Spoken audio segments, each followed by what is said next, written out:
I'm Fox 4 meteorologist Andrew Shipley. And I'm Fox 4's Cape Coral community correspondent Bella Line, and we're teaming up to bring you an important story that will impact thousands of my neighbors. In the coming weeks, around 2,000 homes will get a letter in the mail saying that they have to get off the Mid-Hawthorn Aquifer in northeast Cape Coral and connect to city water, which could cost them thousands of dollars. And with Mid-Hawthorn front and center, experts tell me this issue dates back to the early 2000s when the city's growth exploded.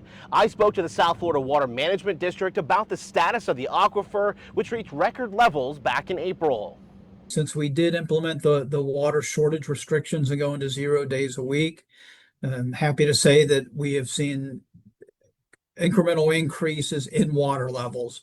South Florida Water Management District Bureau Chief Mark Elsner says the aquifer has risen 4 feet since that record low. Elsner says this is coming from reduced use and rainfall over the recharge area, but that recharge area is not in Cape Coral due to the solid rock matrix above the aquifer. However, as you go north out of Lee County, that confining rock layer gets thinner and then starts to break up and disappear.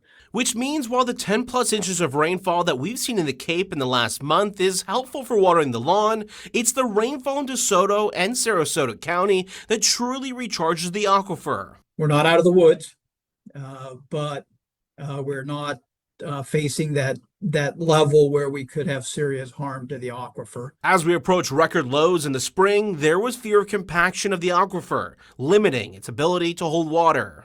You could almost say if you would to put sand in a jar and you put water in it, that's what the aquifer is like.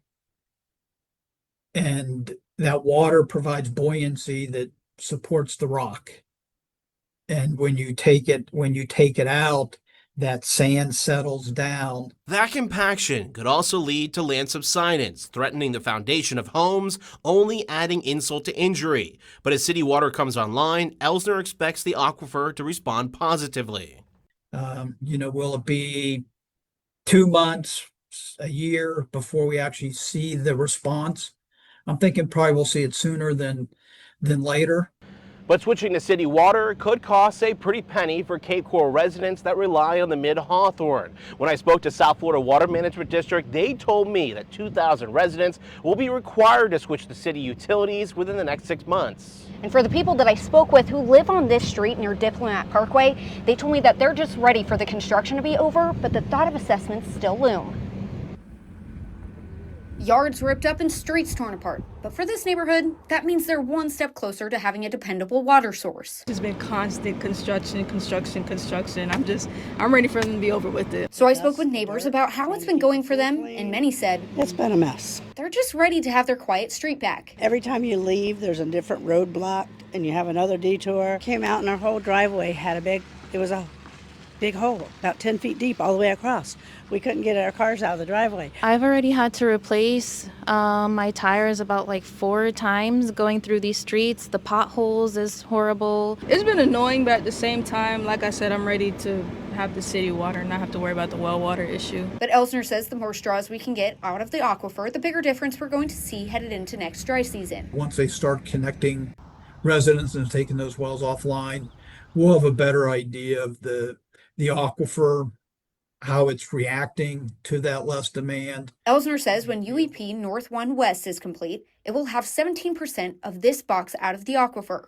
The city says those residents will have 6 months to hook up for receiving that letter.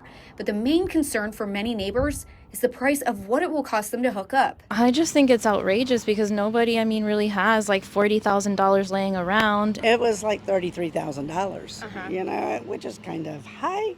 I would love to recoup some of that somehow. As a reminder, the city says that you must hook up to the water within 6 months, but they have grant assistance programs to help you with the costs. And the city says for those who hook up and complete their inspections within 90 days of receiving a letter, their meter connection fees will be waived. You can find more information on fox4now.com. Reporting in Cape Coral, I'm Bella Line. And I'm Andrew Shipley, Fox 4.